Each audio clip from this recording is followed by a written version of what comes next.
Previously in the US, private gold ownership was even prohibited. When people were found holding it, they were legally ordered to sell it to the government. These mechanisms still influence current regulations. Now, regarding how rising gold prices affect coins, large coins like Brazil's 20 miles or Mexico's 50 pesos are extremely heavy.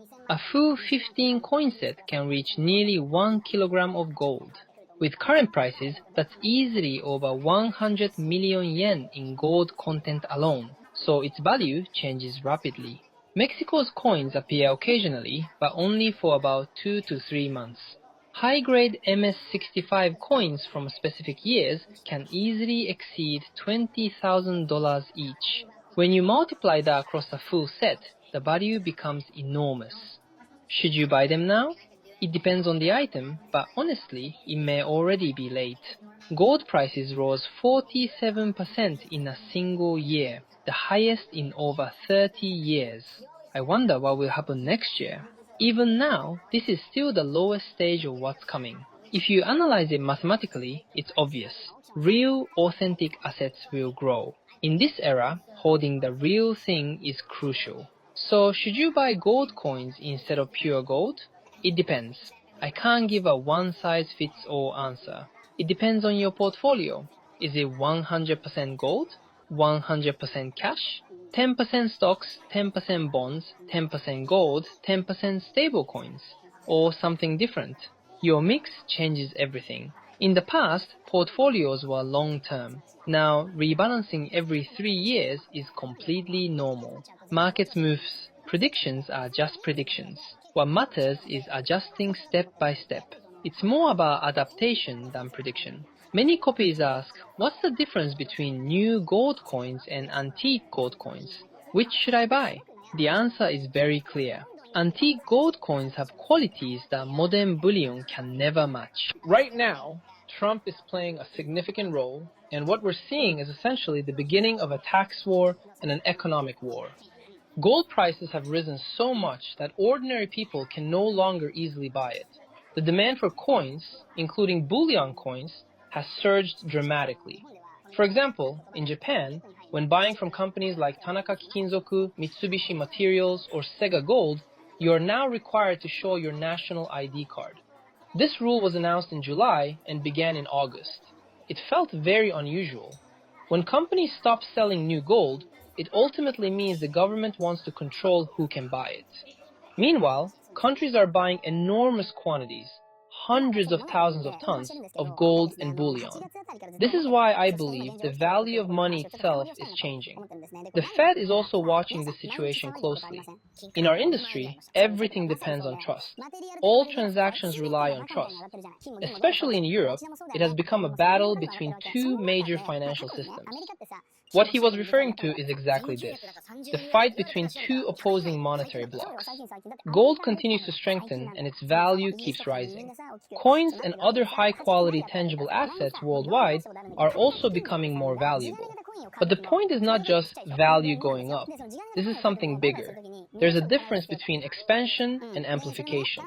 Expansion happens when an industry itself grows. Amplification is when the number of participants increases. When more participants rush in, the value of gold is amplified. This is a long war. Wealthy people all over the world already hold gold, but the real problem is that they don't know where to keep it safely. That's not an exaggeration. They truly struggle with this. Because of that, many of them are increasing their holdings in antiques. Fixed assets, just like real estate, are extremely important. Figurines or modern collectibles are not fixed assets, but coins, especially antique coins, are. In Japan, this industry is still relatively small. A common phrase is 1 million yen in your pocket, which is true for entry-level purchases. Many investors don't dive deeply into history or geopolitics, but when they do, they begin to understand why tangible assets matter. Recently, I was in Monaco filming videos. Gold hit 20,000 yen per gram. All materials, gold, silver, platinum, aluminum, are rising. But America experienced something like this before, the gold rush. Historically, gold has always been a strategic resource. In August, as I mentioned previously, Tanaka Kikinzoku reduced the weight of some products to under 200 grams. And when buying or selling, you absolutely had to show ID. And it wasn't just Tanaka, other dealers followed the same rule. Usually, rules announced in July begin the following January, but this one started immediately in August. It was sudden. Now it's October. At the end of September, when I checked companies handling gold, I found Mitsubishi Materials had temporarily stopped new transactions. Many people were trying to buy through Tanaka as well. Even phone lines were overloaded. This is not only Japan, this is happening worldwide. In the US, it's even harder to buy. In some places, it's practically prohibited. Products are sold out everywhere. You can't sell what you don't have. Canadian gold coins are completely gone. Krugerrands and other bullion coins are also disappearing from the market. Japan is still relaxed compared to abroad, but once overseas becomes strict, Japan will likely follow.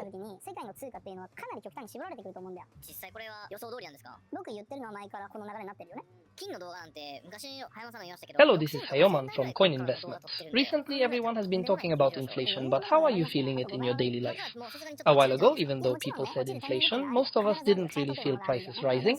But now, when you go shopping, things you bought last month can't be bought at the same price. It's becoming common to feel that everything is getting more expensive. And this isn't only happening in Japan, it's happening all over the world. Smart investors understand that when inflation rises and prices go up, the value of cash falls relative to goods. So instead of holding cash, they shift into investments. Among those, physical assets like gold and silver are seeing especially high demand. Physical assets tend to be strong during economic uncertainty, and with global issues like tensions in Ukraine and Taiwan, demand has grown even more. Silver in particular has been rising sharply, and of course, antique coins, which I always recommend, are also physical assets, and the demand for them has skyrocketed. Today I'd like to introduce silver coins within the world of antique coins. I'll explain why silver coins are attractive and also introduce 5 specific coins I personally recommend. Even though today's topic is antique coins, one principle applies to all investments. You must actively seek out economic information yourself. Viewers of this channel are probably already doing that, but if this is your first time here, let's learn together going forward. In this video, you'll learn why silver prices rise and which types of silver coins tend to appreciate. Most people know investing is important, but many don't know what to choose. Even safe gold investment and trendy crypto have been extremely volatile recently. Investment is inherently complex, so dabbling lightly on your own often doesn't produce good results. Before discovering antique coin investing, I did FX and real estate investments, and I only succeeded because I had people who taught me how to win. Without that guidance, I honestly wouldn't have had the courage to take the risk. Another major factor accelerating price increases is the weak yen, because Japan relies heavily on imports. When the yen weakens, prices rise since more yen is needed to buy the same goods. The main reason for the weak yen is the difference in monetary policy between Japan and the US. The US Federal Reserve has been raising interest rates, while the Bank of Japan continues monetary easing. This widens the interest rate gap, encouraging people to buy dollars and sell yen. Now people are saying the yen is the weakest in 20 years, but how bad is it really? If you look only at foreign exchange rates, during Japan's bubble era, the yen was actually weaker, about 137 yen per dollar. Yet people then traveled abroad freely and didn't feel things were expensive. Why? Because prices in Japan were extremely high at the time. Even if today's yen became twice as strong, if US prices were 10 times higher, you would still feel prices had gone up 5-fold. In coin investing, the theory is simple. You put it in an auction, and when you feel the timing is right, you let it go. That's it. There's no magic timing button. But the real question is, are modern coins even sellable? Let's be real, modern coins are getting harder and harder to sell at good prices. That's just the truth. First off, stop overthinking the timing. If you think it's right, list it and move on. You don't need to stress over it. The bigger issue is choosing a coin that will actually sell for profit in the first place. That's where people fail. Choosing the right coin is everything. Even if you already own modern coins, ask yourself, can I actually sell this later? Because you can't sell all of them. Some move, most don't. That's modern coins. Alright, let's talk about the dark side. Number one, they don't sell. Not reliably. Not at the price you want. And no, I don't hate modern coins. I just recommend investing in calm, stable, antique coins. There are tons of reasons for that. You can watch the other videos for details. If you want modern coins, fine. I can offer them cheap, but that doesn't make them good investments. So understand this clearly. I'm not anti-modern coin. I'm simply explaining why I personally don't sell them and how you should think about them. Now, why don't modern coins sell? Because the buyer pool is tiny and the prices are unstable as hell. They launch high, spike with hype, then crash. Every single time. That's the modern coin cycle. Hype, spike, collapse. Game over. Nick mentioned the only working strategy earlier. The only way people profit with modern coins is by selling immediately when they're released. That's it. Flip instantly or don't flip at all. That's not investing. That's just reselling. And if you came into coin investing for a stress-free, long-term asset strategy, modern coins will feel like a part-time job. Now, if you buy modern coins because you love the design, you enjoy collecting them, you like the hobby, that's perfectly fine. Honestly, that's the best way to enjoy them. You're not forced to sell anything. But if you're thinking, I'll hold modern coins long-term and profit later, then yeah, you might want to rethink that.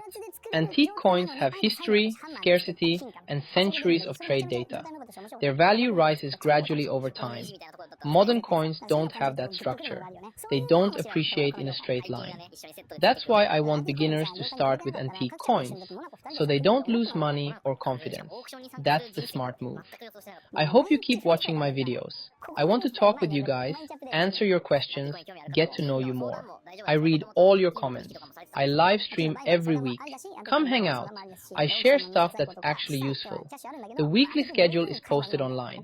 But yeah, between modern and antique coins, I truly believe antiques are the better investment. That's just my opinion. Gather info, think for yourself, and make your own call.